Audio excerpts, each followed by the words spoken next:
Well, Stony Brook is a knuckle-down, get-to-work place. But let me say, with great honor, I was the first student who graduated there without any negative points. That means I got no penalties all the while I was there. What would you get penalties for raucous behavior in the dorm, or disobeying masters, or getting down on your studies and not doing what you should have done. Just not obeying the rules. Mm-hmm. So I considered myself a little white angel, you know, with a halo and everything. But I was very proud of that. But I felt a sense of obligation to that school, and and I will say this: I've never had better teachers than I had at Stony Brook.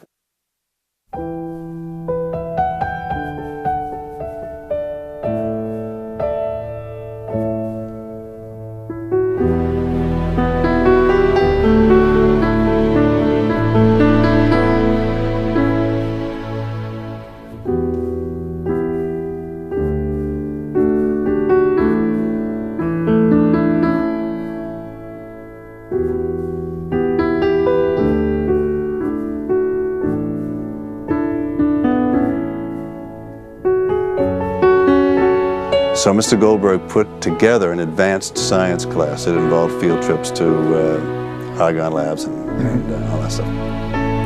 Well, one day he walked into class and he said, "Gentlemen," there were 5 of us in the class, "you all did very, very poorly on that exam last week." And there's this silence, and he said, "I obviously failed to teach the material properly. I'm throwing out the results of that exam. We are going over the material again, and we're going to do it again." He took responsibility for the learning process. That's character. Now, that's just a little thing, but 50 years later, it still resonates. It's still there. I remember things like that, where integrity, honesty. I would have had a hard time lying to somebody who was that straight up and took responsibility himself.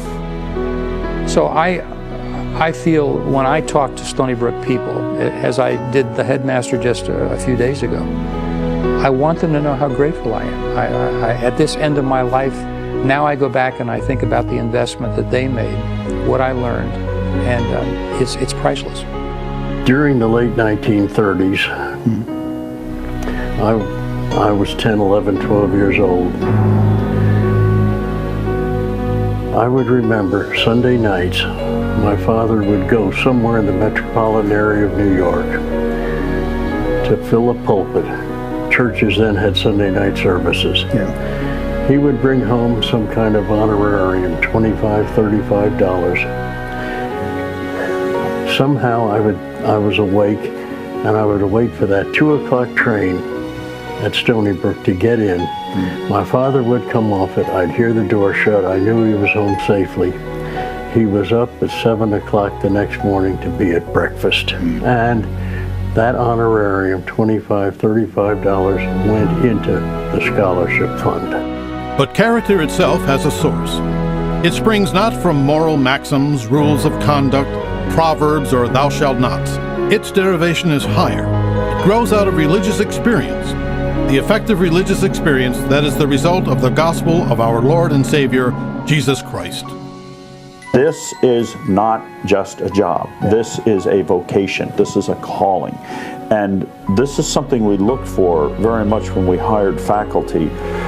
Did we sense that these people got that? Because I don't want a bean counter that it's 5 o'clock, I'm punching out.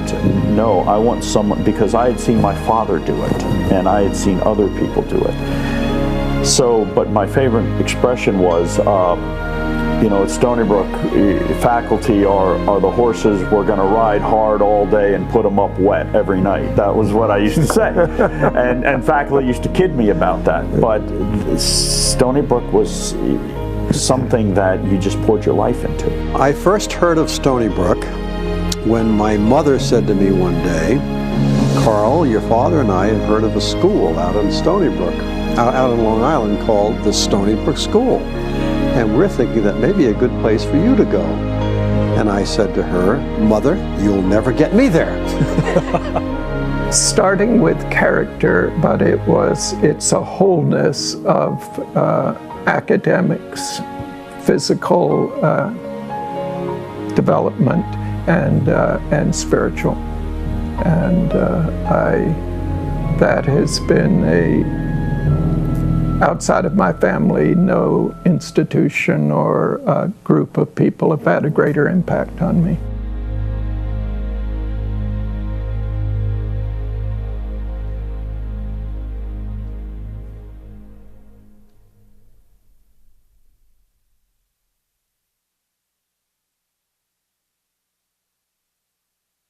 Only 100 years ago, a different age, a different time.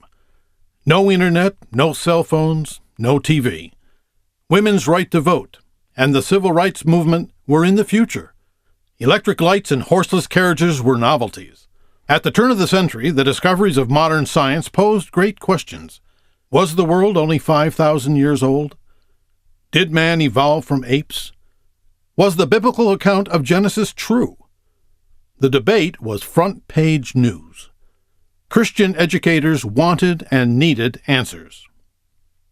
In the early 1900s, leading Protestant evangelical ministers around the country gathered to start what rapidly became a national phenomenon, a summer Bible conference called the Stony Brook Assembly. The purpose was to teach educators, providing thoughtful biblical answers to the great questions of the day. They understood that science was revealing the details of God's great creation, and that scientific discoveries were consistent with Scripture. They taught Christians to think. A veritable tide, educators, clergy, and ordinary people by the thousands flooded into tiny little Stony Brook week after week, every summer for generations. There was something here where the Stony Brook School now exists.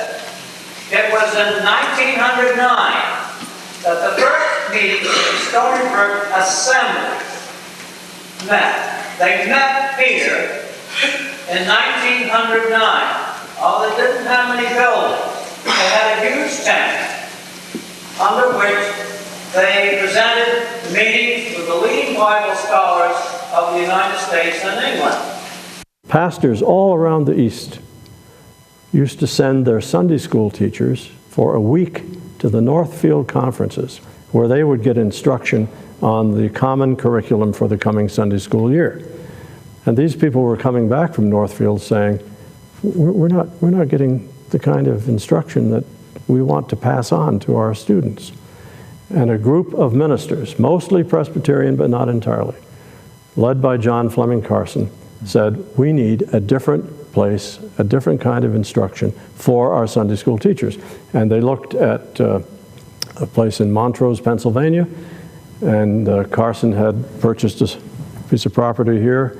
It's now the Methodist Church in Stony Brook's parish house. So he had a liking for Long Island, and he convinced the others. In 1907, they purchased this property. In 1909, they put up a tent on his front lawn.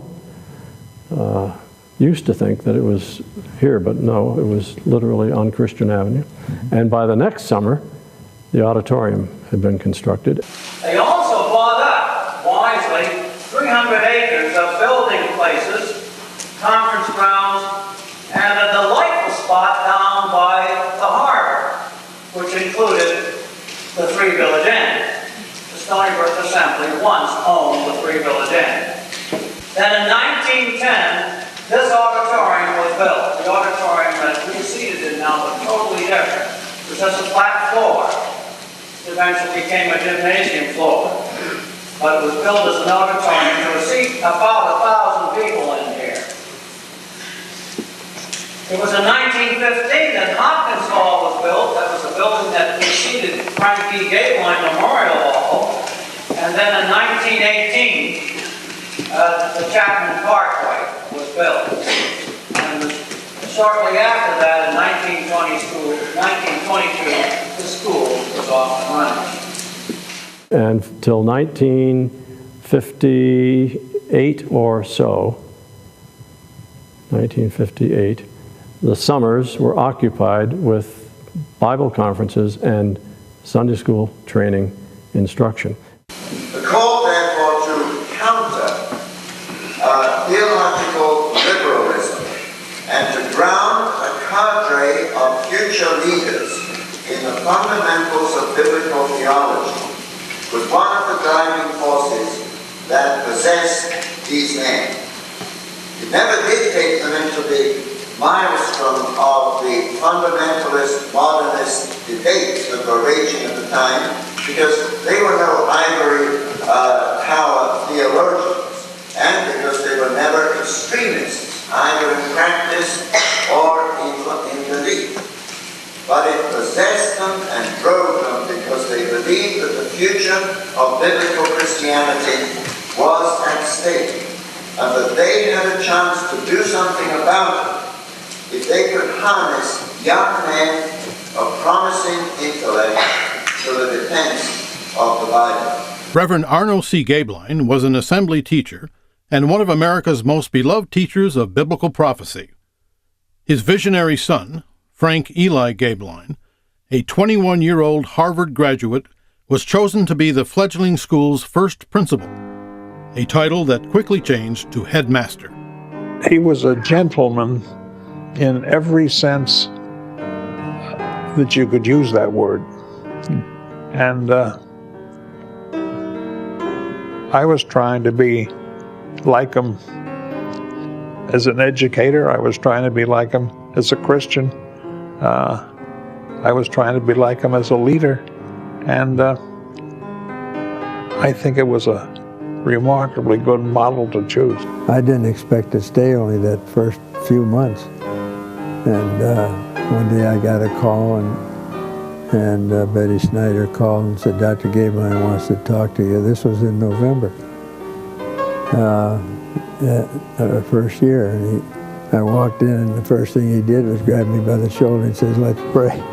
And so we started to pray about my staying at Stony Brook. And that was par for the course. A couple of years later, he said to me, do we have to go through this every year? Can't we just say you're going to stay? He was a man who believed in character before career, and Christian character, believed that was the root of real solid character, and wanted kids to have a vision of that kind of idea for themselves.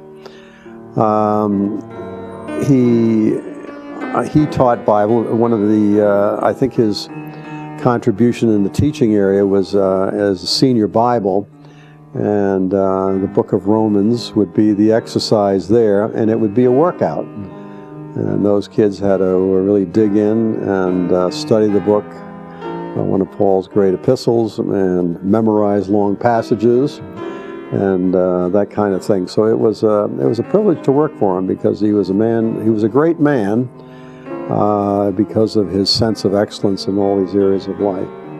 Well, Dr. Gaebelein was a tremendous influence on me, the headmaster of the school. As a teacher, his own disciplined life, he was a genius. Not only was he a good teacher, he was a top-flight educator. He was a pianist. He'd fill Carnegie Hall as a piano player.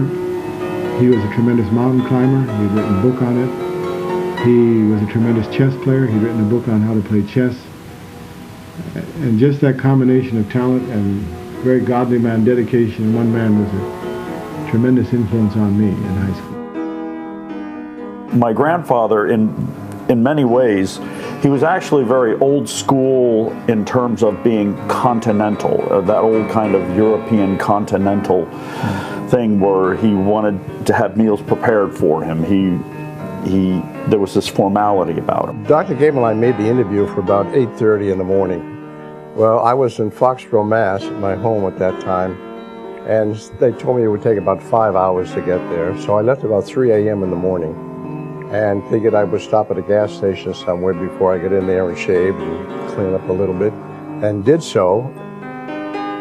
But when I stopped at the gas station, I realized that I didn't have any shaving cream or any razor with me, and I had 3 days growth, and I looked kind of grungy. But I said, uh-oh, well, there goes this interview. But when I first met Dr. Gaebelein, the awe of this man just impressed me so much. And then after a few minutes, realizing he cared about how I felt. He wanted me to go get some breakfast. He wanted me to relax. He wanted me to rest for a while when he realized I'd been driving for 6 hours. And I was so impressed with his caring about how I felt. I mean, more than just, well, I'm interviewing you for a job, but let's get on with it and get it over with. He cared. I felt that he really was a caring man. And then, of course, found out later that yes, he was indeed. And one morning, he was coming out of his office, and we fell in step and walked over, and I said, well, doctor, we missed you at chapel earlier this week. I always notice when you're not there and someone else is in charge. And he said, well, I had a very interesting experience. He said, once a year, I have a dear friend who loves to play the piano as I do. And he has in his home 2 9-foot grand pianos facing each other. And once or twice a year, we meet and we play piano concertos, we play opera, we play Chopin, we play whatever strikes us. And for instance, he'll take the piano part and I'll play the orchestra part on the other piano.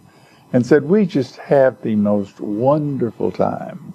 And I said, well, now, is this a member of the music faculty? And he said, well, no, as a matter of fact, this man is, I keep forgetting his name. Albert Einstein. Yeah, this man is Albert Einstein with the fuzzy hair, you know. And he said, we meet twice a year and do this. And he said, Dr. Einstein is one of my dearest friends. I will tell you a little humorous story. Sure. In that when we had our first child, we had been married,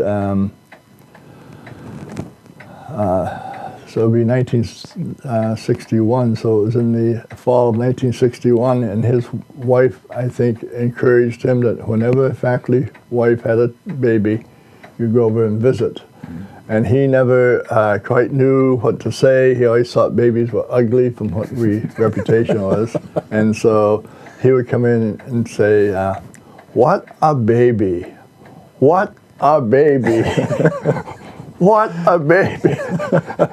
And that way he didn't have to commit himself what was beautiful or not beautiful, anything else. And then he would quickly leave, and his wife would stay and talk with the spouse and with my wife. And you know. My memories of him, when I first went down there, I was engaged to Don. And I actually got interviewed by him.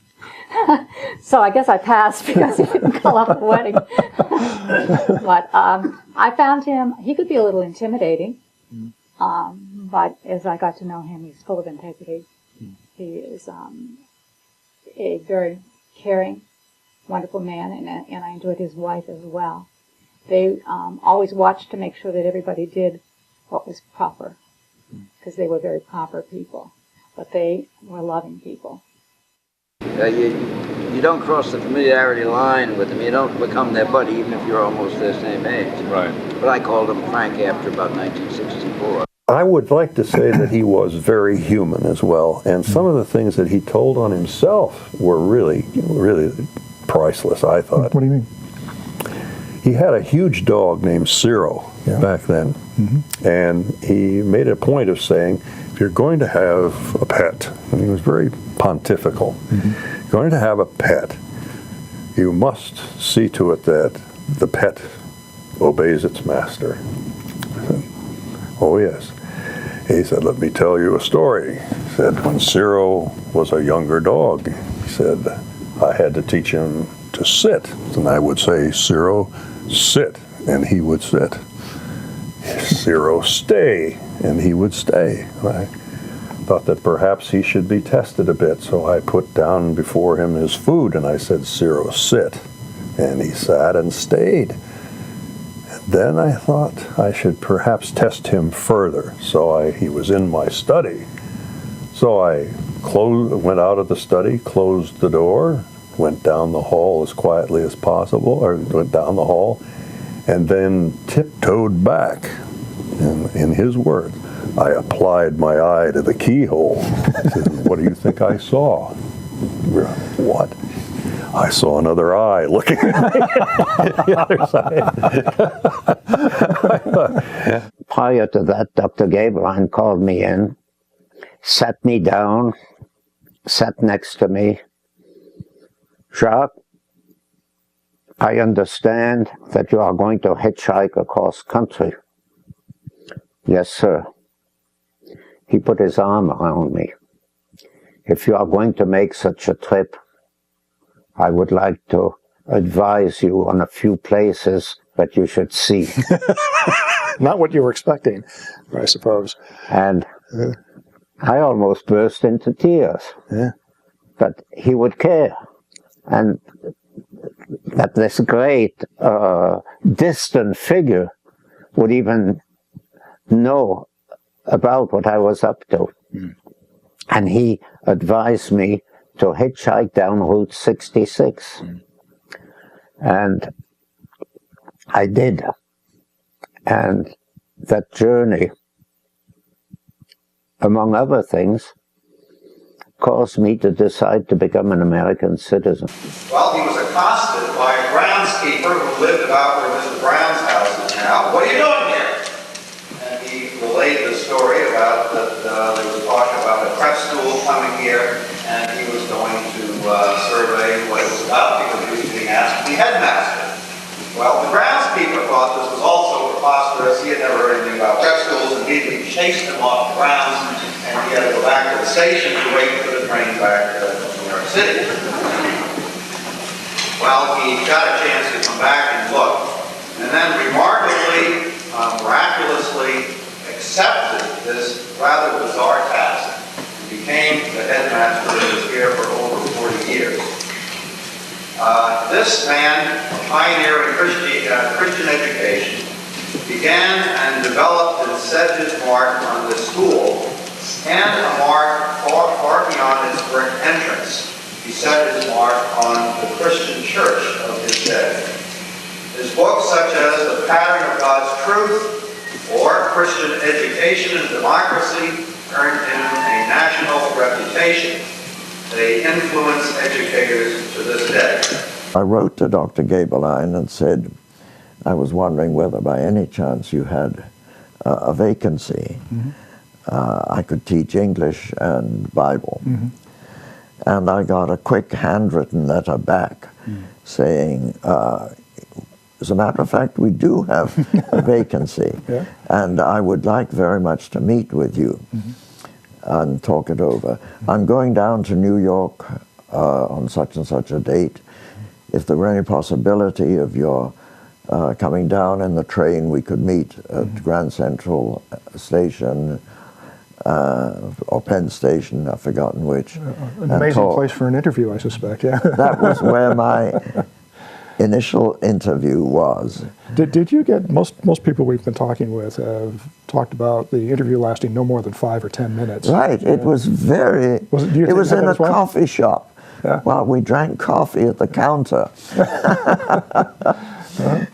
But what struck me about that leather sofa and that little carpet were the worn places in the leather and the worn places on the carpet. And they were where elbows and knees might have been. Now, I knew by reputation that Frank Gabeline prayed for every student every day. By name. By name. And I knew that he also prayed for a roster of alumni in sequence. I knew this only by rumor. He had obviously never made any claim about it. What I didn't know was what happened next. He reached to the top of one of those bookcases where there were 2 stacks of the old-fashioned file cards, 3x5 or whatever they were, heavily wrapped in rubber bands. I mean, it wasn't a single band, it was like 20 on each stack. And he picked them up, and they were about, this thick. He picked them up and he showed them to me. He said, these are my, I don't often show this to anyone, he said, but these are my prayer requests. And these are my thanksgivings. And I just want you to know that I have moved your daughter from my prayer requests to my thanksgivings. Wow. Now this is within 5 minutes of our having come from St. Charles Hospital being told that she was dying. And then he did a very typical thing. He gave me a shove and sent me out the door. There was no arm around the shoulder with the senior who was about to run away. Yeah. But he had conveyed his message simply, directly, and with some measure of reluctance, I think. And then it was over. Now, I did not run or walk back to Hegeman Hall. I floated back, and I was in the door, and I could not have been 60 seconds. This is very, very close. I walked in the door. My wife was weeping for joy. The doctor had just phoned, and our daughter would live. Wow. That was our 4th year, so we decided to stay for 30 more. I can see why. Yeah. Yeah. It's a life-changing event. Yeah, indeed. Yeah.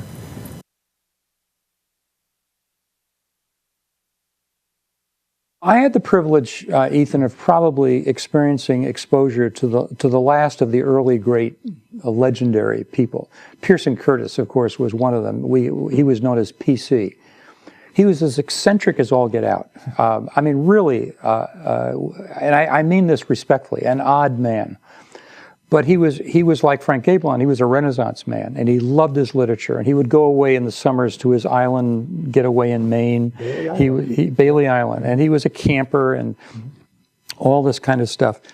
But boy, in the classroom, he was brutal. I mean, he really made you assimilate the literature. And I always think it's funny, whenever you meet a Stony Brooker from the 1950s until PC left, we can all to this day quote Samuel Coleridge Taylor's Kubla Khan. In Sanandu to Kubla Khan, a stately pleasure dome decree.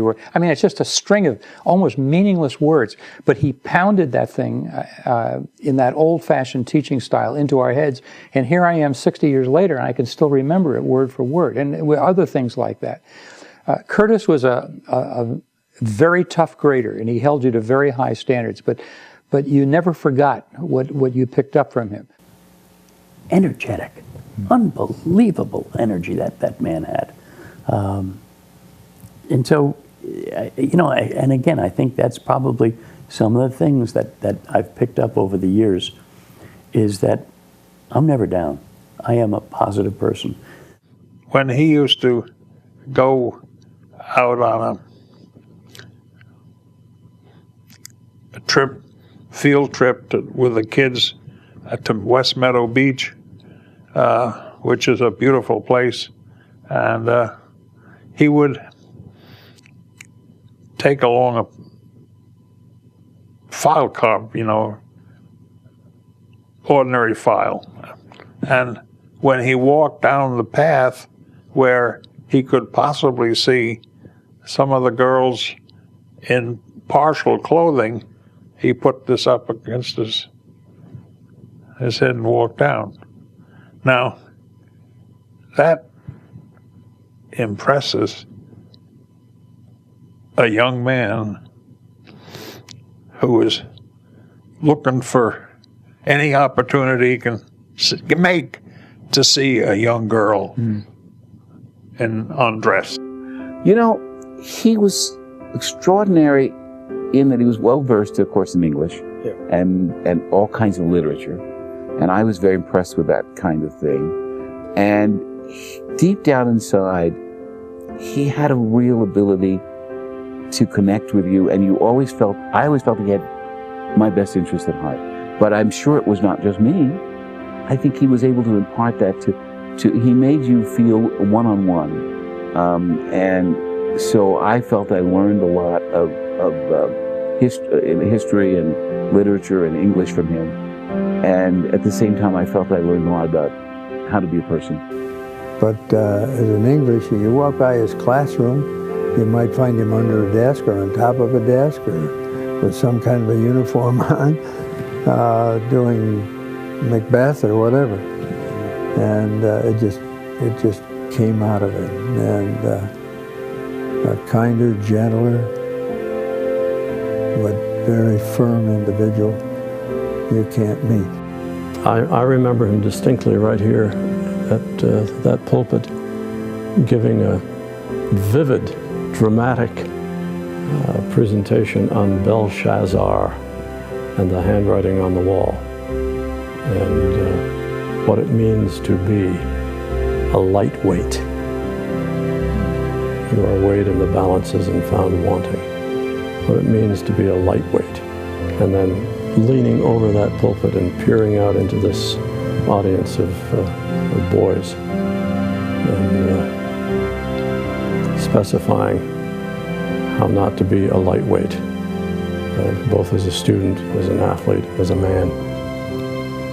I think character before career is probably as well personified in Pearson Curtis as in anyone I've ever known. Pearson Curtis is a legacy of his own making, really.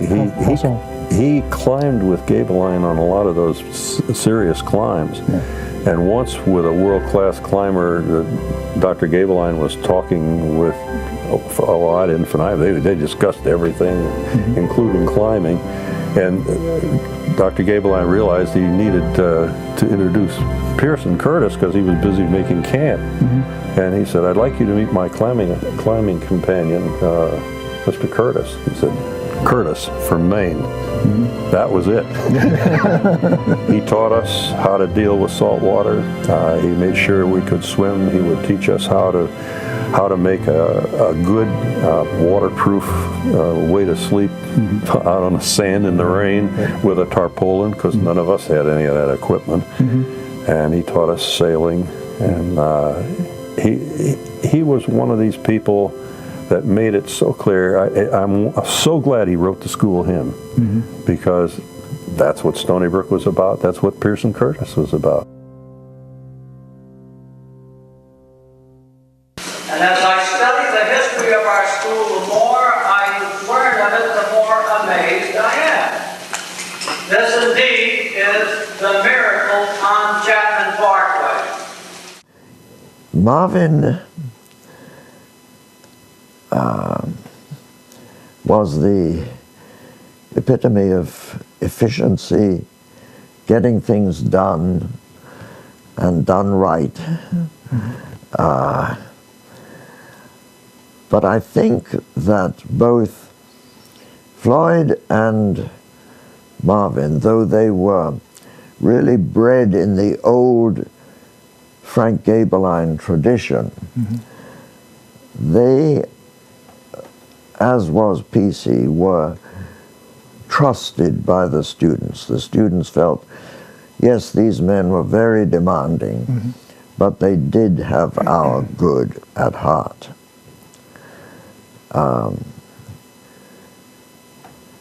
It was, but you didn't feel there was real warmth between Marvin Goldberg and the students.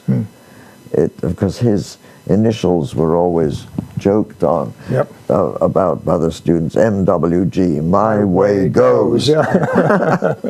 But also, he really invested himself in us. One summer I stayed there and worked at the conference ground that took place at Stony Brook, the assembly in the summer. And he came out every day so that I could pole vault and to just coach me in pole vault. Just you? Yeah. Yes, just me. And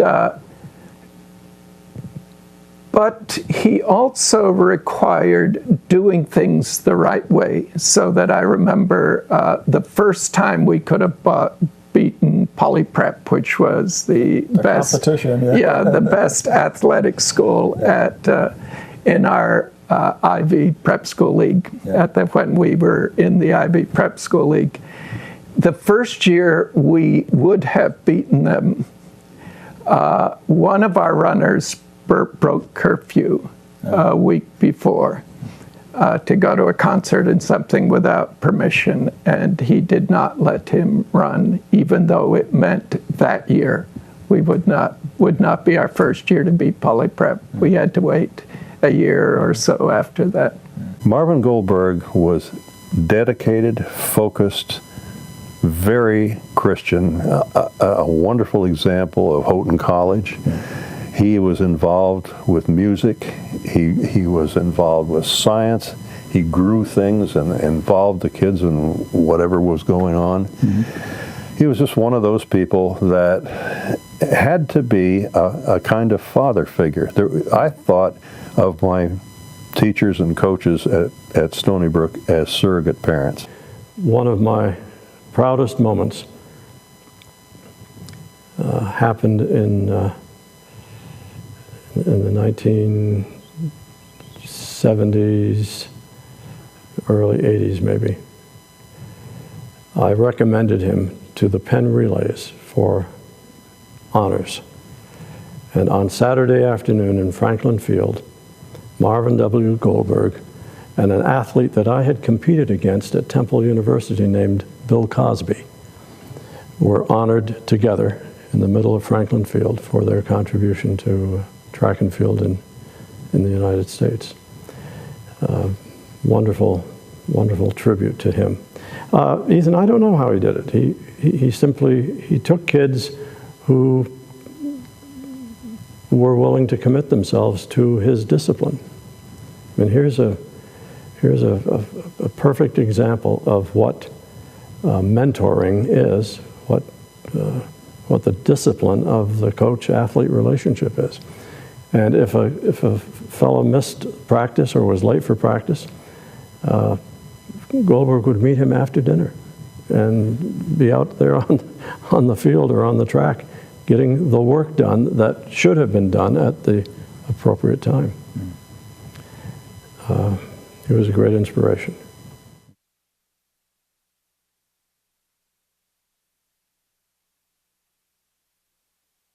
My first step into education there, I'm not sure what I really want, what I really expected. But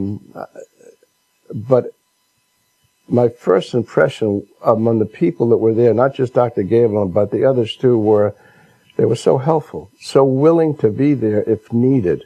They weren't pushing any of their ideas upon me as an incoming teacher, but they were willing to be there if I needed help or had any questions or whatever. And that really impressed me, Ethan. Yeah. And I never thought that whether it was Marvin Goldberg or Frank Gabelin or Pearson Curtis, I never felt like they didn't have my best interest at heart. But the interesting thing is that I knew they had everybody else's. They knew you personally. They knew the students personally. There weren't too many of us. I think there were 50 or 60 in my class, and they were in all forms, but they knew who their students were. They eventually learned what their strengths and their weaknesses were, and they worked toward it. And they worked to try and bolster and support and bring those things out in you. And I just remember that people like Pearson Curtis, he knew me very well, and he sometimes, he was just a wonderful man who would kind of put his arm around you and walk and less talk and whatever. And so was Marvin Goldberg, and there were other wonderful people. Donald Murray, Warren Hershey, were all really just incredible men that to this day I've not forgotten them. Never forgotten who they were, and Johnson, Mr. O'Floyd Johnson, who we had the same middle and last name. See, all my life I was in independent schools. I went to one, and then I was teaching and head of two, Stony Brook and in Atlanta. Westminster, yeah. We had an experience. We called them company men. Mm-hmm. I mean, they devoted themselves to the school. Mm-hmm. They didn't ask what they'd get, how much they'd get paid or this or that. My dad would call them in and say, I can pay you this much next year. Yeah. Thank you, Dr. Gabelin. Yeah. And that, I inherited that. Mm-hmm. And in a sense, it made it easy, but it also gave me a bad conscience because we couldn't begin to pay them enough. Mm. Well, the relationship was very, very cordial, and if I asked questions, they would be there. And we need to also include in the names that you mentioned Don Marshall and Floyd Johnson. Those were the faculty who kind of quote unquote stuck, because faculty come and go, but they were long term in for the long haul faculty members. And then Peter Hale came shortly after me, and he was older, and much more experience in some things of life, so that they were always there to share with. But I think as a faculty member, if you did your job, they just kind of, they were happy with you. And Jim Barton was a big influence on me because I lived in Shadyside, and he and his wife Arlene Steve Newton and I were the proctors at Shadyside, and once a month we would be invited down to the kitchen to have scrambled egg sandwiches on rye bread. To this day, I still make scrambled egg sandwiches. Some habits are hard to break. Yeah, and after Jim left Stony Brook and I made contact with him, we exchanged Christmas cards until he died. And he had left Stony Brook and went to the Salvation Army and was an officer in the Salvation Army. How did he influence you at Stony Brook? He was my biology teacher, and he taught me more about life than what grows.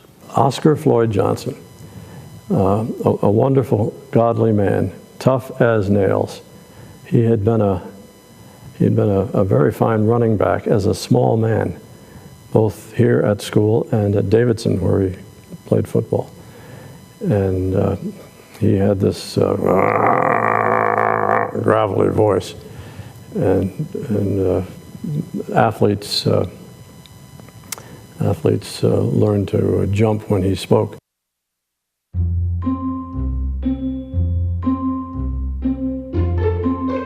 Jim had a wonderful intelligence, sense of humor, but he was really mischievous. For instance, one night he figured out the clock system for the whole school. And at sometime after midnight, he went down and changed all the clocks in the school so that the wake-up alarm went off at 4 a.m. instead of 7 a.m. So the wake-up alarm goes off. All the boys in Johnston Hall crawl out of bed, dressed, they're just so sleepy you don't even look at the clock. All came down the stairs, waiting there at the dining room, the scene. And all of a sudden somebody looked at their watch and said, "What in the world? It's 4 a.m." He wasn't a smoker, but because smoking was forbidden, that's something he really wanted to do.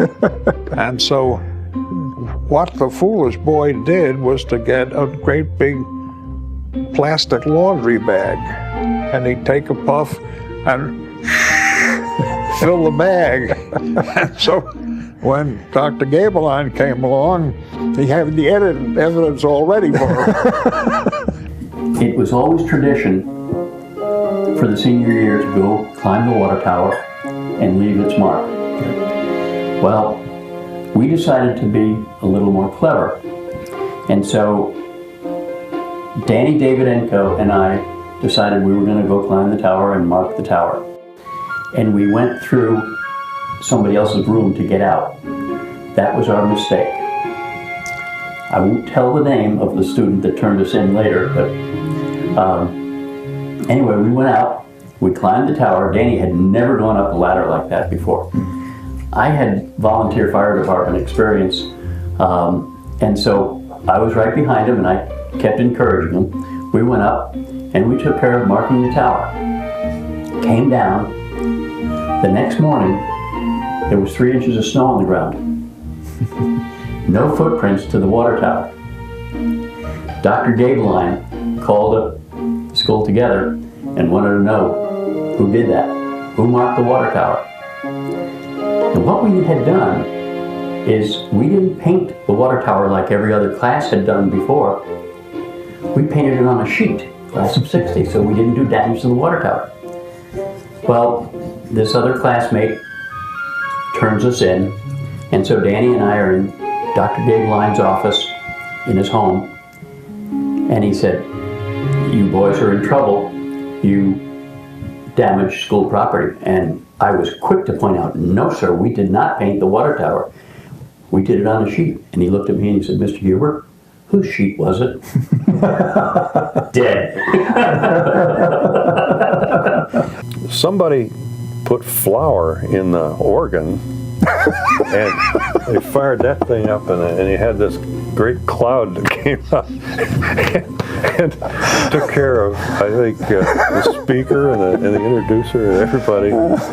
They had pranks, everybody, and there was this one young man came as a language teacher, and he had a small car, and I can't remember what the make was at this time, but they put it down in the jumping pit, you know, so. Jumping pit? Yeah, for pole vaulting? long jump. Yeah, long jump, okay, yeah. And, of course, that drew announcements from in the dining hall, no more putting people's cars in the jumping pits. And the next day they put it in between two trees in the woods.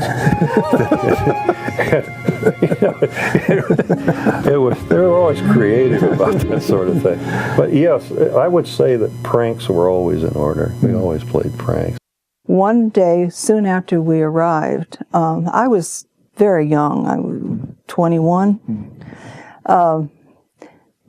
Two of the students knocked on the door, and I opened the door, and they shoved in this dead rabbit on a board, hoping for me to pass out or something. Instead, I brought them in and made them dissect it in the kitchen. And took care of that little problem. It's pretty great. They had tried this on another faculty wife prior to my time at that apartment, and it had worked beautifully for them. So they were hoping to initiate me into the club, I guess. We used to have this, there was this gesture we were around, like if you make a stupid mistake, you go. Floyd Johnson got so tired of that one time he said, the next guy that does that is out of this class. It was a math class, junior algebra, I think. So, and I was a gifted student, so I hated it when I made a mistake. And one day I made a mistake in class, and I only got this far, and I remembered, as far as he was concerned, that was it. 4 units out of the classroom. And it was near the end of term. I had to stay over an extra day at the end of term to work off my units for that simple little gesture. And then I remember we had to have fire drills periodically, but often they were used as punishment if we had not been behaving the way we should. So once in Hegeman Hall, I remember they had somebody in the dorm who I will not name, but who did not have the same command over the students. And so we had been particularly rambunctious one night, and so he decided on a late night fire drill where we have to come down in our pajamas on these ladders outside and so forth. And so it soon developed into a fashion show. And so the students began dressing in more and more wild clothing, as he had more than one fire drill that night. And finally he had to call for PC to come up, who basically commanded enough respect. And so and just let us know that, you know, this can go on all night. You're not going to win. I knew when they were going to tie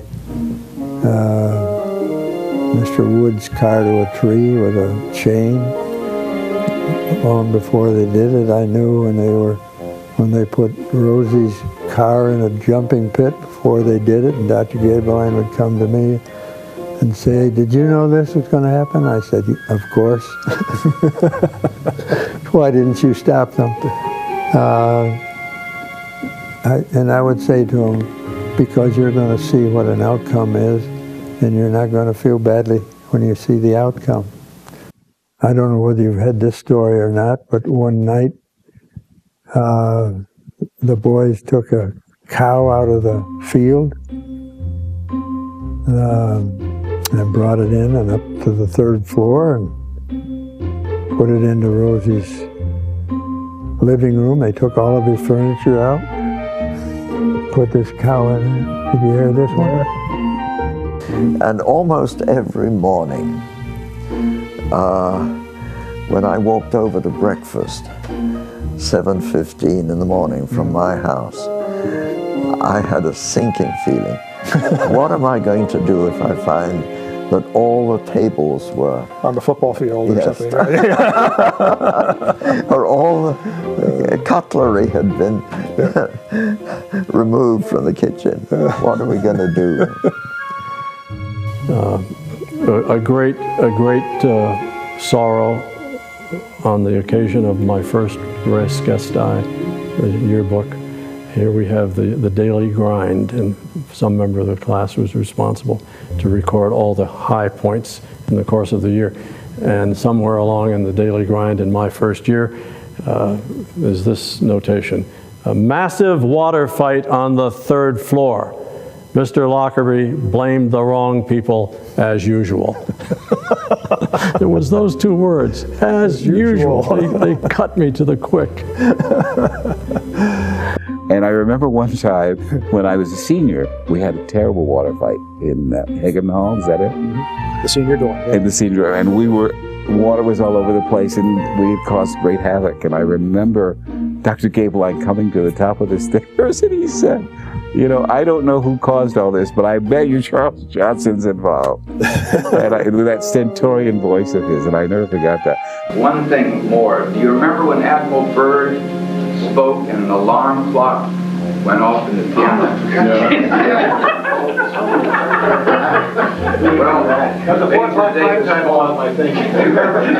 Well, Major Davis called me in and he said, Peter, we have information that makes us sure that your brother John was the one who put the alarm clock in the piano.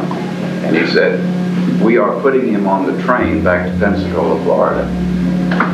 Now, I know Stony was a Christian school, and we were inculcated with that feeling of not telling lies and trying to always tell the truth. But I had to do something, because I could see my mother and father waiting in Pensacola for my brother. So I said, Major Davis, I don't want to bring this up, but my mother has a problem. What do you mean? It's heart. Little heart problem. And I'm just afraid, sir, if John arrives home in Pensacola, I'd be devastated. And he thought about it, and John stayed.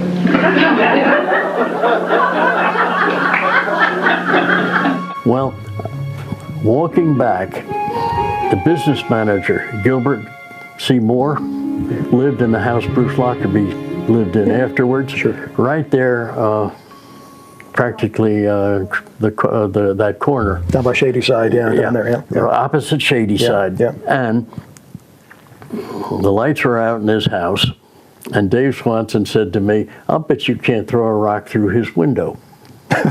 No. And I said, Dave, I said, watch me. I picked up a rock, threw it through his window, and we walked on. Broke the window, thought nothing of it. Well, at about 2 o'clock that morning, my father got me out of bed. And he said, did you throw that rock? I said, yes, sir, I threw that rock. My dad had gone through the dormitories with a rake, asking everybody he knew a Stony Brook student had done it. Had you done this and that? And he got to Dave Swanson, and Dave said, I didn't do it. Who were you with, Dave? I was with Don. Dave didn't tell on me, but my dad knew. Yeah. Okay. My father expelled me from school. No kidding. Then and there. And PC went to my defense. And he said, I don't know what he said to my father, but it was something like, good gosh, last night a prank or something like that. You're going to kick him out of school for that. Yeah. And the upshot of it was, in those days, underclassmen put on white shirts and we waited on the luncheon after graduation. Yeah, yep. Well, I had to put a white shirt on. I had to wait the tables at that luncheon with everybody saying, do you know what he did? Well, what he did was throw that rock, but what he also did was get suspended from school instead of kicked out and handed 72 units to work off on the coal pile. And for one solid week and a day or so afterwards, I put in 8 hours a day on the coal pile outside Hegeman Hall after school started. Oh, man. Did I ever get in trouble? Yeah. But, you know, those are the facts. Yeah. But legends come from facts. Yes, they do. When I got back as a headmaster, a student asked me, "Sir, did you climb up the water tower and throw a rock through the chapel window?"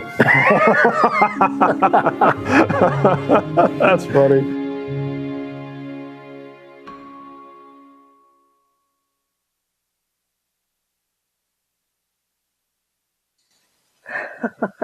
What did I think of all the boys? Yeah. It was a unique experience. I mean, there were times when they were a real challenge. I remember actually when our youngest daughter, Cheryl, was born, we lived in Johnston Hall at the time, and the pranks would sometimes get to you. And I recall one time when I was actually bathing Cheryl, and all the lights in the dorm went out. And this had happened a couple of times, so I just went out in the corridor and said, "I am bathing a 3-week-old baby here. Those lights better come on, and they better stay on." And they came on, and they stayed on. I'm not sure, I have an idea who the culprit was, but I won't reveal that. What stands out in my mind is the great fellowship we had with one another, the relationship between faculty and their wives, and with the students. We had a lot of good times with that too. Traveled. One of the things at Stony Brook that I got to do was to travel to China and also to Russia. And I haven't even been to England, but I've been in those places. And so I've had a lot of opportunities by working there, and enjoying a lot of different people with whom we're still friends.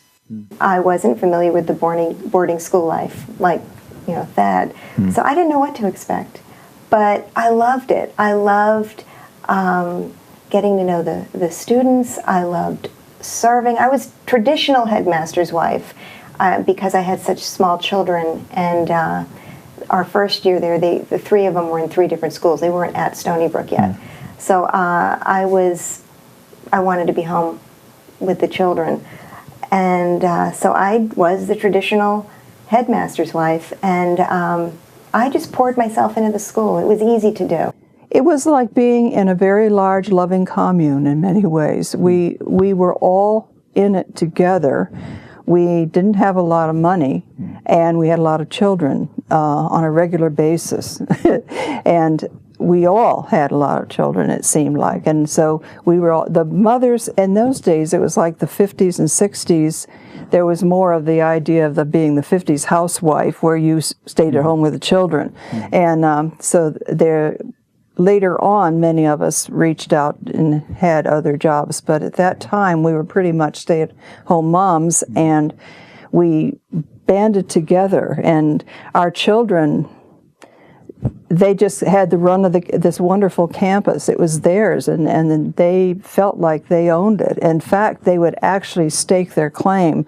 It would be Donnie's Trees and Danny's Rock, and they would name different things. It was theirs, They were faculty kids, and they could move in a group. The children would play together, and they could go from one home to the other. And when it was lunchtime, you just grabbed whatever kids were there and fed them. It was whether they're yours or somebody else's. Oh yeah, right. Our discipline was quite similar, so we all got along. And the wonderful feeling that you could, if you needed to, you could go down the hall and have a cup of coffee with someone. You had someone to talk to, and the children thrived. They really had a great life there.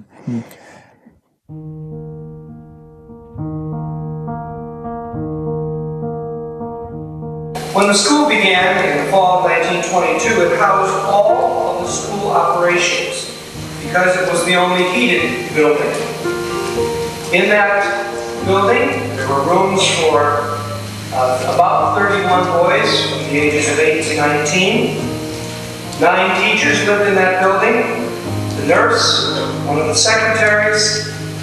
The lower floor of the building was converted from hotel rooms to classrooms. The chapel was there, the dining room was there, the kitchen was there.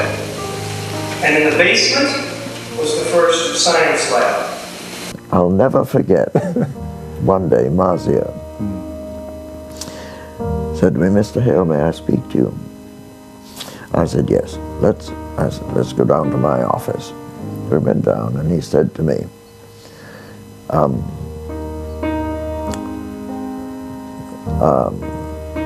"My religion is telling me that I've got to believe in Muhammad as the prophet, or else I'll go to hell. What I seem to be hearing here is that I need to believe in Jesus, or else I'll go to hell." Though I must say we didn't preach that. Yeah, sure. But he's asking the question, yeah. It came through. Yeah. And I said, and he said, "I don't want to go to hell." Now what do you do, or what do you say if somebody comes and says that to you? Yeah. I was terrified. I just didn't know what to say. And I sent up a quick prayer. And I think God gave me the answer. I said, "Marcia, I'm so convinced that Jesus is alive and real. I believe that at some point he'll make himself known to you in an unmistakable way." That was it. And that was his, I think, early in his senior year. I forget, maybe his junior year. But we kept in touch. He went to college in Westmont, California. He loved being with Christians. He found them friendly and loving. And then his parents eventually managed to escape from Iran, from Persia. And they were living in Italy, and he went to Rome to be with them for the summer. This was after his freshman year in college. And he wrote to me a letter from Rome and said, "Mr. Hale, I just want to let you know that last Sunday I was baptized in a church in Rome." He'd really made a commitment, but he'd not wanted to make it public until he got his parents' permission. But there's so many memories of that one year. I remember walking down to the village and people rushing up saying they bombed Pearl Harbor. And where's Pearl Harbor? We didn't know. And the next day, Major Davis appeared with a uniform. And then they dropped these German spies off the coast, if any of you remember, and he had us all going through the woods with clubs, looking for those German submarine spies. And I remember saying to myself, what if we met them? And having later fought against these guys and knowing how great they were with weapons, we would have had one terrible time. Very small reunion this year. Very small.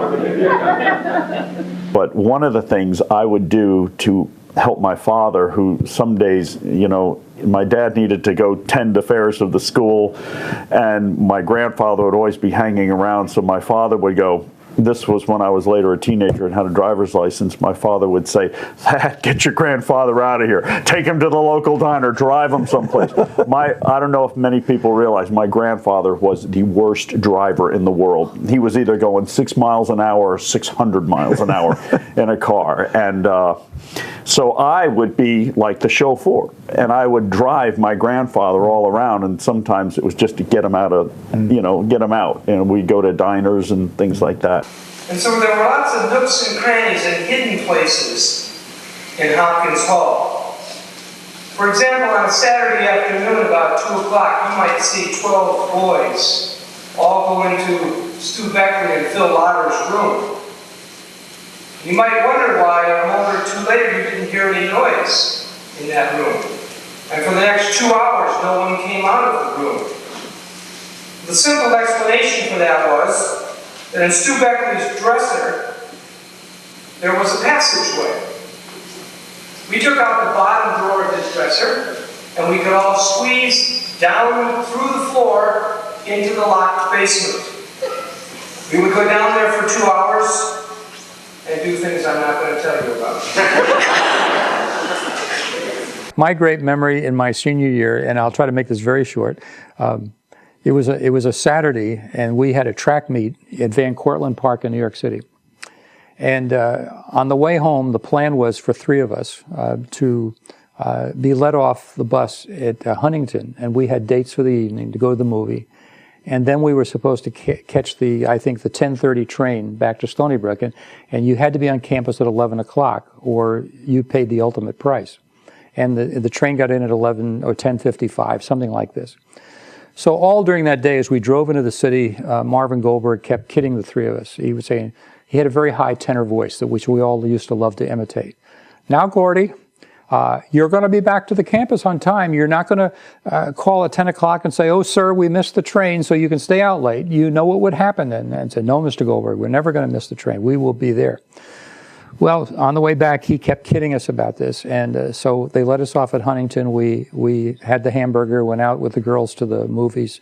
The movie went later than it should have. And the father who was supposed to pick up the girls at the station didn't show up, and we couldn't leave the girls.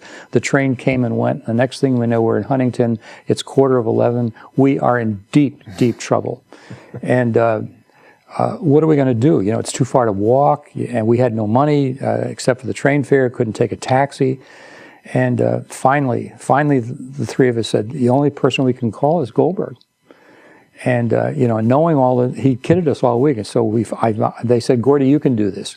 So I made the phone call. He was clearly asleep. Mr. Goldberg, I don't know how to tell you this. We're in Huntington. We're stranded. We don't know what to do. He said, Gordy, did you plan this? I said, no, sir. God bearing me witness, this was not planned. Well, Gordy, stay right where you are, and Mrs. Goldberg and I, or Dorothy and I, will be there right away. Well, about 45 minutes later, they pulled up in their wooden paneled station wagon, picked us up, and I'll never forget it, all the way back to school. You know, we were just terrified that he would be angry at us. But all the way back to school, it was all laughter, all humor, kidding. I couldn't believe that he would treat us this way.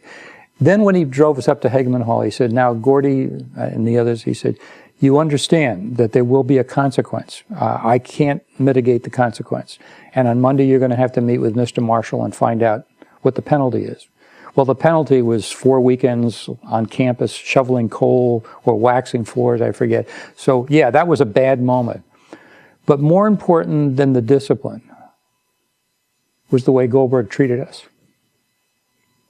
I learned so much from the emotion. You apply that experience over and over and over again in your life as a leader. When you're responsible to lead a staff, when you have to speak disciplinary words to people, you remember a moment like that, how a guy handled it so graciously. He didn't take cheap shots at you. He accepted your word. And yes, there was a consequence, but he handled it in such an elegant way. And so I talked with Jim at length, and I went into Dr. Gabeline and I said, I know I'm asking for a lot, but I believe in Jim. I believe in his future. I believe in what he's going to do in this world. If you will let me be personally responsible for him and not suspend him, I'll take that responsibility. And so he very kindly agreed to that. And I explained to Jim that his foot was in the fire. You know, if he let us down, he was a goner, and it would be on his record from here on. Sure. You know. Well, one of the things I did to keep him busy, I started this chorus, and I said, Jim, I know you're not a singer, but I need some lighting. And he built a lighting system, not unlike what you've got, that is portable. Only we had 4 different colors that we could do. Footlights, spots, the whole microphones, the whole thing, you know. And every time the choir would go out, we'd take Jim and all of this equipment, which he'd set up, do the show, break down, and bring back home with us, you know. And we have joked about that so often, you know. He's gone to be with the Lord now. But he was pastor at 10th Presbyterian in Philadelphia for so long. We couldn't articulate it as young kids at the time, young children, but we knew the place was special. We saw our parents, our fathers and our mothers literally pour out their lives into the endeavor of the Stony Brook School and into the students. And we saw our parents' example of truly giving everything to an institution, to a belief, to a cause, to other people. And though we couldn't really articulate that at the time, that was setting deep in us, this idea of serving. And so to live in the presence of godly men and women of character who weren't your parents, who were influencing your character, I think adds a whole separate dimension to it. I sent my own children to Stony Brook for that reason. Although I think I'm a person of character and I shape my children's character, I wanted them to benefit from the influence of non-parental units, as my daughter would say, shaping their character from their own dimensions. And so having a Pearson Curtis in my life or a Marvin Goldman, and they were very different in their own, they were not a homogeneous group. They were very different men and women, each with their own perspectives. But I don't know how you cannot be. We used to say character is caught, not taught, and you get it not because of the curriculum in the classroom or even the rules and regulations. Well, there was a constant challenge when you're standing in a classroom. You realize you've got a whole bunch of new people out there. They come from all kind of backgrounds. How are you going to touch them in a way that they're going to start thinking about things that you think are important in life, and yet invite them into that process so that they themselves want to get engaged into it? So it was always something that would intrigue you about how to do that. So it wasn't running through a certain curriculum of certain subjects. There was always, you were teaching somebody, and those folks you were teaching were always different people, new, responded differently. And of course the ones who you were most interested in were often the ones who cared least about what you were doing. And so you're always intrigued about, well, how can I get them involved? How can you get them engaged and that kind of thing? And so there was always that challenge, which I enjoyed a great deal. And I enjoyed talking with kids. So I had a chance to do lots of informal and formal counseling with students. And I appreciated doing that. I enjoyed doing that. And so it was fun to get to know them personally and share in their lives what was going on in their lives and minds. You see, my brother has a school out Long Island, and you really ought to go there to the school. And his name was Arnold Gable. And I said, well, I'm too young for this, but he found out I had an older brother, so he made a point, Frank Gable and his brother, to go and see my mother. And as a result, my older brother went to Stony Brook. Bill Zucker, Bob's brother, went here. I went here. Bob went here. And my younger brother went here. And because of all of that, I met Lee Burley. And I met Lee, and then we went to Amherst. Then I met Evelyn. This is fantastic. Because I walked out of a choir. I was mad at and we have wonderful children and great-grandchildren. And I owe it all, see, to walking out of church. And that's how a little something in life determines where you are. Because had I not done that, I wouldn't be here today. He's still around. Huh? You're still around. Yeah, I know. Wait, but I'm sure everybody's got a little story of just how it happened that you got here. A man prior to him named Ford Ottman. Ottman was a colleague of John Fleming Carson. And on the back of an envelope, sitting on the huge porch, the veranda of Hopkins Hall, he wrote those words and handed them to Carson. Ottman, by the way, enjoyed oversized Cuban cigars. And there were people in the assemblies who were both teetotalers and against the use of tobacco, and they would titch, titch, titch as Ottman lighted one of his Coronas. And Ottman had a response for that. He would reach in his pocket and pull out a copy of the Long Island Railroad timetable, as if to say, right down there, if you disapprove. He was to give a devotional. He said, I'm just giving a devotional today. Well, I'd sat in on 1,000 devotionals as a student at Stony Brook, and what could be special about this? But, well, this one was different.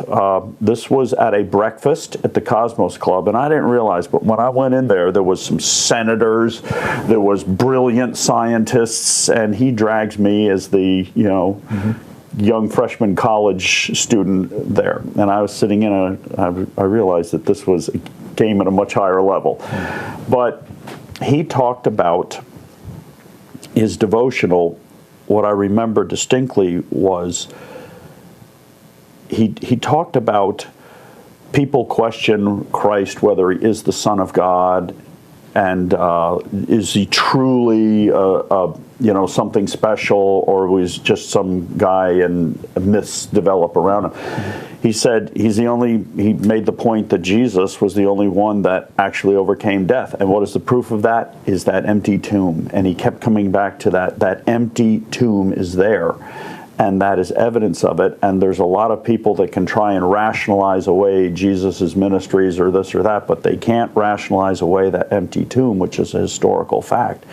And though I'd been around Christianity my whole life, that was the first time it really hit me, because what he was really saying, there is apologetics. This is a faith that is not just a faith, but it can be intellectually and rationally defended by smart people, and with a case to be made for it. And that was amazing to me. He talked in a strange way. He talked in a very, I'm not even sure I can even imitate it, but every word was carefully articulated. And he would call you instantly if you mispronounced a word. I remember he had this dog he named after one of the Norse figures, Loki. And my roommate, Fred Schroeder, made a mistake one day and called the dog Loki. And Dr. Gabelein said, Frederick, you must learn to pronounce the name of the dog correctly. It's Loki. Did you hear that? Yes, sir, it's Loki. Now say Loki 15 times.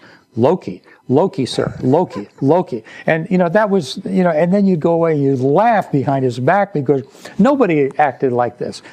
But in his own way, he was the quintessential headmaster from the tradition of Thomas Arnold in England in the 1800s, and the kind of person that you might not have felt close to him, but you deeply respected him. It mainly asked me about my Christian experience, and then my musical experience, and the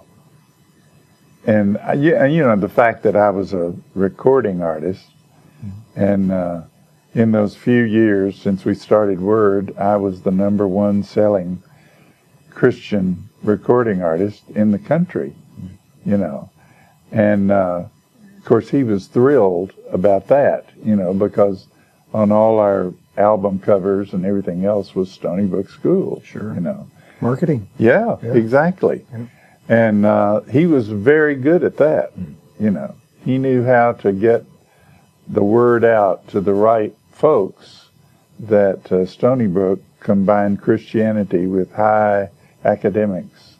In 1957, Billy Graham Crusade was in New York at Madison Square Garden. And we were all invited in to go to that crusade, and that was amazing. Absolutely amazing. George Beverly Shea singing How Great Thou Art resonates with me all the time.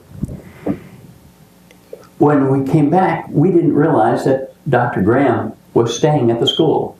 He was living in the infirmary. And the students were given opportunities to meet with Dr. Graham one-on-one. I took advantage of that. That has stayed with me over the years as I've gotten to follow Dr. Graham in Franklin and seeing his life etched firmly in the minds of hundreds of thousands, millions of people. Just phenomenal how one person can make a difference. And I've used that experience in my life, that one can make a difference, in so many organizations. We happen to be particularly connected to the community. More so in the early years, we were more connected to the community than a lot of the people at Stony Brook. If there ever was a local criticism of Stony Brook, it would be that it was too insular, too staying within its own walls. And we belonged to the local Presbyterian Church in Setauket. We had a lot of friends in the community. We were involved in civic activities. And this, we felt, was a positive thing for Stony Brook. We felt like it was an outreach to Stony Brook. And Bruce was the director of admissions, and it was helpful to be able to connect with people. This young fellow was a sharp guy, but he failed every course. I think but one. And he failed my course. And so I went to Dr. Gabriel and I said, why in the world would you ever give me this young man? He said, you need to learn a lesson. He said, the world isn't always made out of tough kids. And you've got to learn how to take care and learn how to love the unlovable. And it was a big lesson. So I put him in charge of the work program. And he loved it. And he was good at it.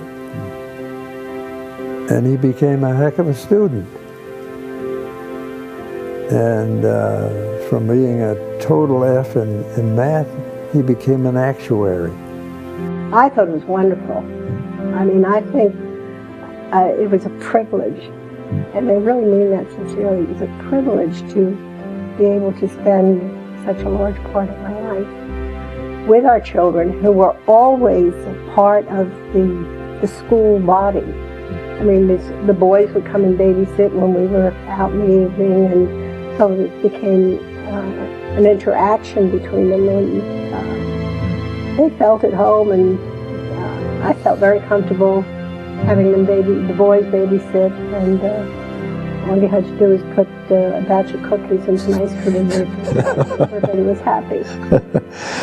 I guess I have to start by saying I went there when Stony Brook was a Stony Brook school for boys. I'm very respectful of the fact of the school's decision to move into a co-educational climate. But I think they're two different schools. And while I wouldn't in any way compare them and say one was better than the other, they were two different schools. I think when you have a virtually totally male culture, it offers a way of life that's very significant. I have no way of knowing, but I'm going to guess out loud that if I'd gone to Stony Brook at a latter time, speaking for me personally, it would have been a totally different experience. I probably in my early teen years would have been distracted by all the lovely girls around me. And I know they say whether you become like brothers and sisters, and so what do I know? But for me, entering into a totally male context was very, very important. It was the first time I got to see disparate kinds of men, and where I became appreciative of what a man is. The first major impression of school was, since I did not know English, in homeroom, all of the boys had their homework to do with impressive textbooks. And I had comic books, Popeye's big little books that existed in that period. And after 3 days or so, Pearson Curtis leaned over me and removed the comic and put a textbook in front of me. Monsieur, je comprends pas, je parle que français. Sorry, old chap. The pages were turning faster. Well, you know, it's so personal. I wished I could make it less selfish than this will sound. But I think the extraordinary moment for me was in my senior year when I did the declamation contest.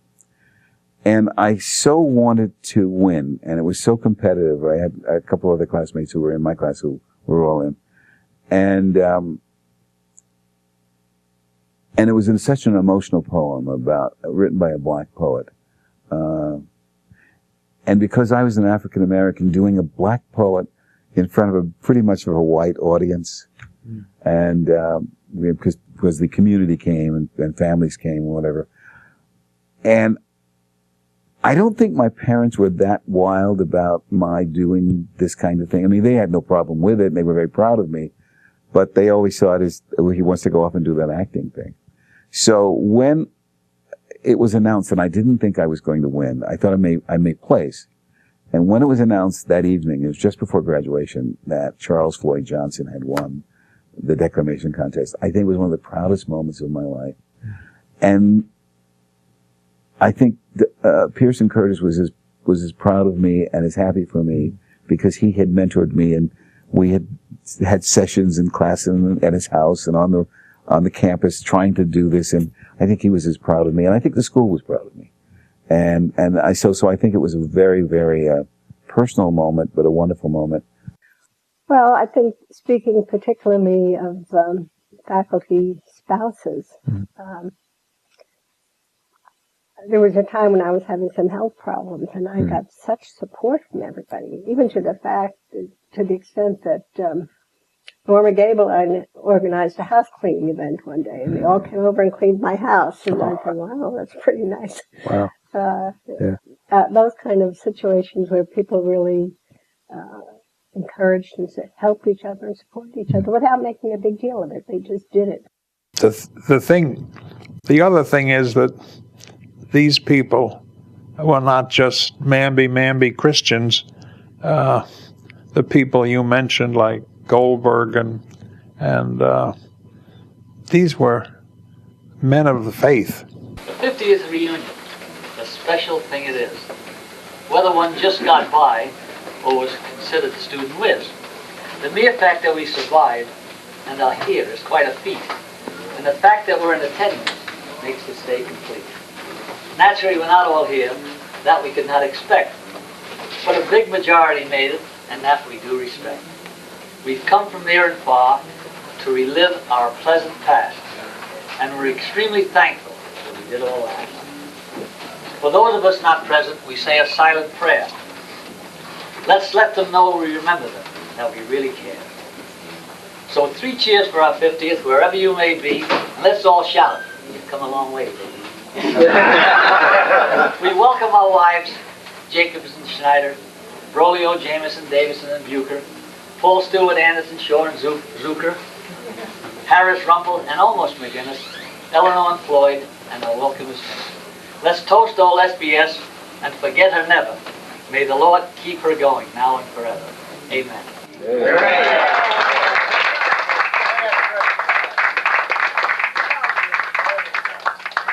This is something I feel changed over the years. We could see it.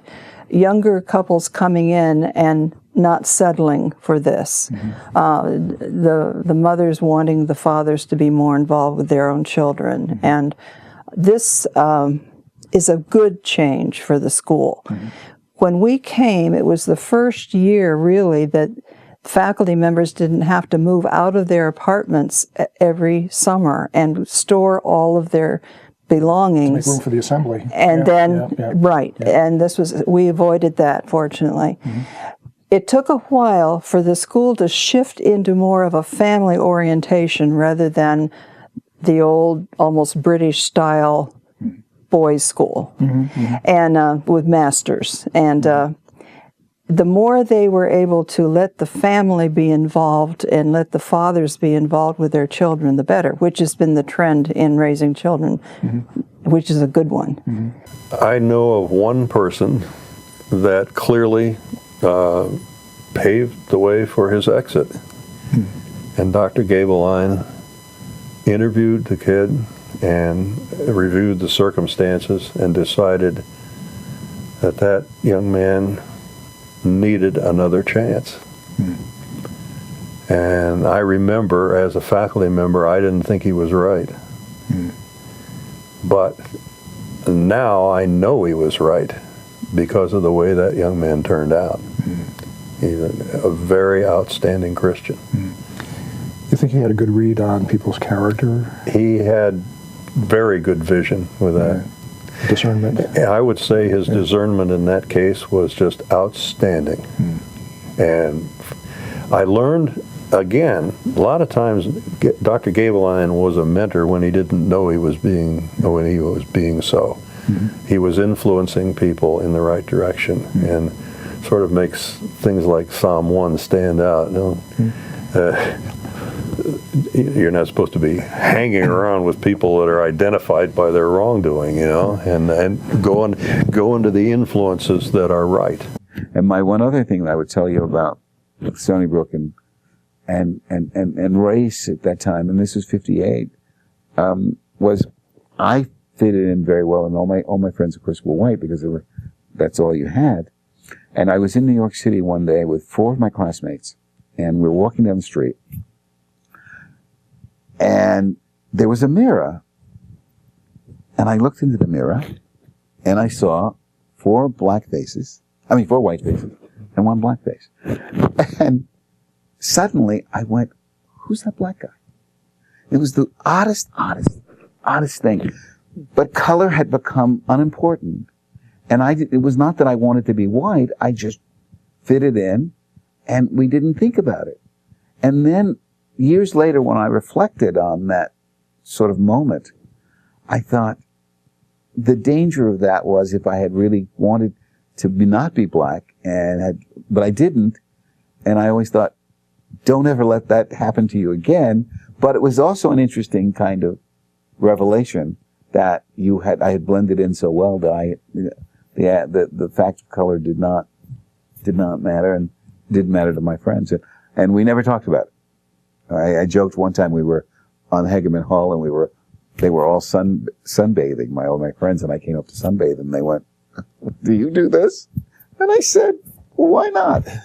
And then we joked about, I can tan, I just get a little darker than you are. But those are the fun things you do in school, and so that would be what I'd want to say to future generations and people who are considering Stony Brook. I think there was a general feeling, it was the greatest moment, that here we were, from well-intentioned families and everything, and here we were gathered together to do something, and in a way we did it. Not maybe so many outstanding people for the first classes we got later on, but we started off on the way it wanted to go. Yeah. Didn't it, Gil? I think.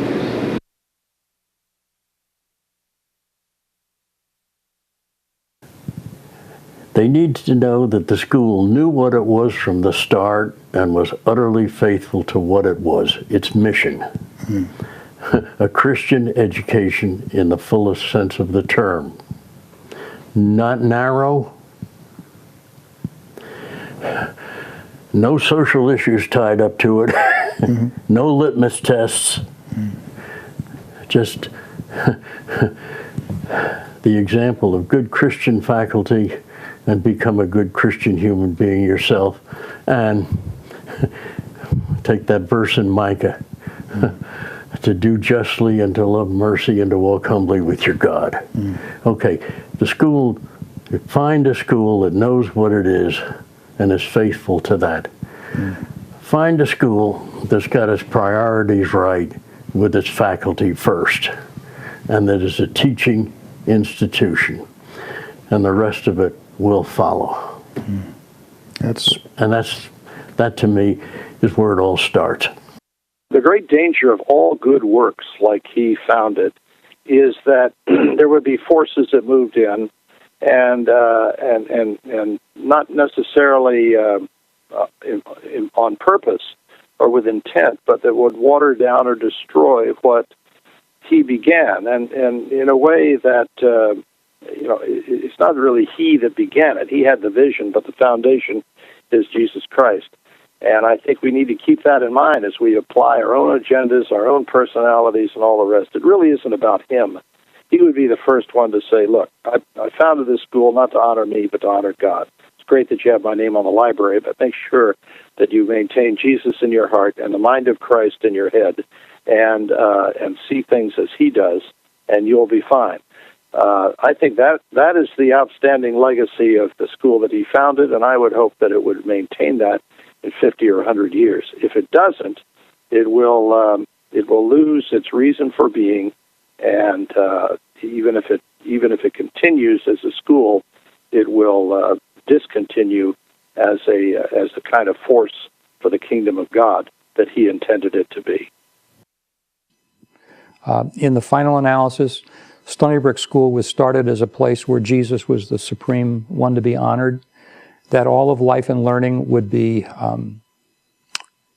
filtered by Jesus' view of history and life and as Savior of the world. And as long as Frank Gabeline was there was never a question about that. And long after Dr. Gabeline left the school and went to be with the Lord, the following generations have maintained that deep love for Jesus. And not just in a doctrinal sense, but in the practicality of the way Jesus came and taught us how to live. My great hope for the school is it will never lose that. It will never lose that emphasis upon character. And I think that's the ongoing vision. The commitment to the truth and the value of persons with an understanding that of the school hymn. We take for our foundation the word forever laid. And I don't know how to put it any better than that. That's where the vision needs to be going. I think that's the mainstream of however it's articulated. Preserve the integrity of the board with believers. That's the first crack in the foundation. When you begin adding people simply because they have influence or they have wealth and not because of their commitment to the theology of the school. Hire a head who mirrors that, who will in turn hire administrators and faculty who mirror that same commitment. It's not easily done, but it's the absolute necessity.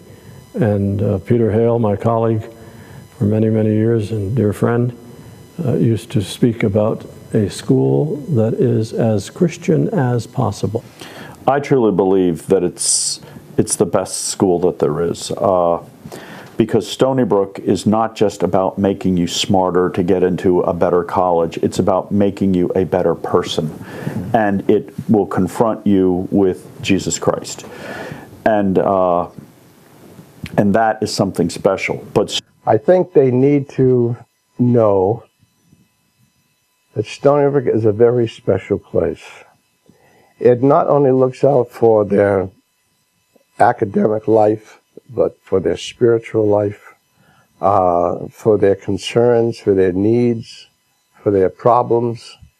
They need to know that the faculty is there at any time that they need help. The faculty is there to help them in their spiritual walk as well as their academic walk, and athletics as well, but athletics is secondary. Athletics are not the most important thing. What's most important? The most important thing is their relationship with Jesus Christ.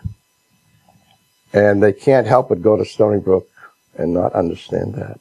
It's up to them whether they accept it or not. But you can't go to Stony Brook and not know and hear about the Lord Jesus and how much he loves you.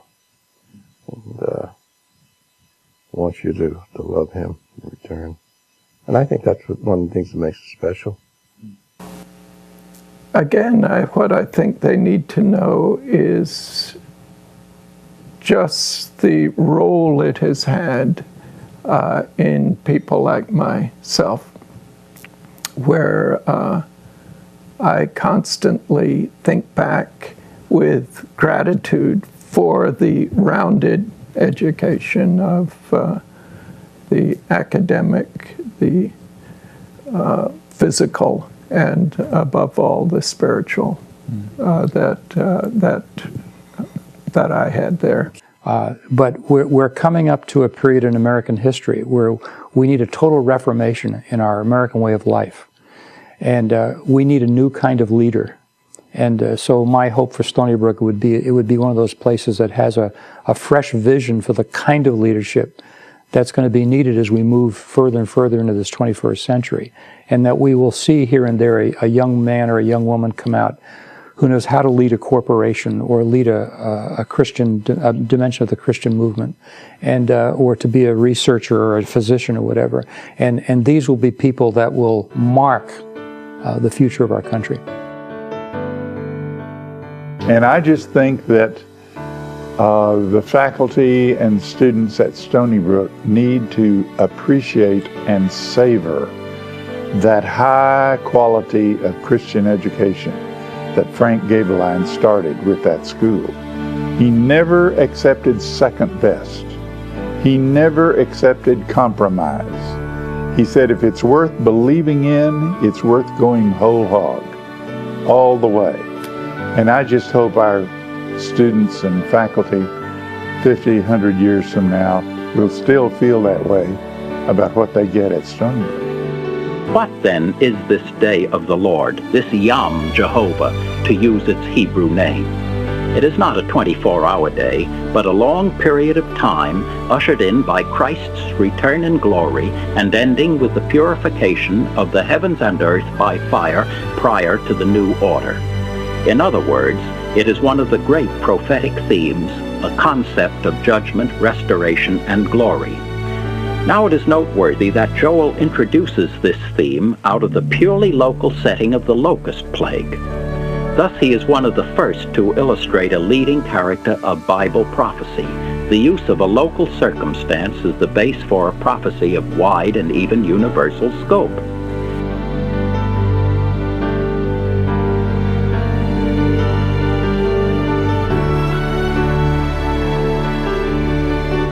I was promoted to full professor. Well, of course, I was elated, and the first person I wanted to tell was Mr. Curtis. So when I told him, I went to him, and I was just bubbling over with enthusiasm and excitement, expecting some great comments from him. And I said, I've been promoted to a full professor. And he looked at me with a sort of amazement on his face, put his hand on my shoulder. This was 3 years. He said, what took you so long? That is the kind of relationship that just has sustained me all through my life. And many, many times when we've had some rather hair-raising experiences, missionaries. And when I was tempted many times to stop and give up, it was always a sense of obligation to the fidelity of that man, the relationship of that man, that the Lord used to sort of bow my head and knuckle me down.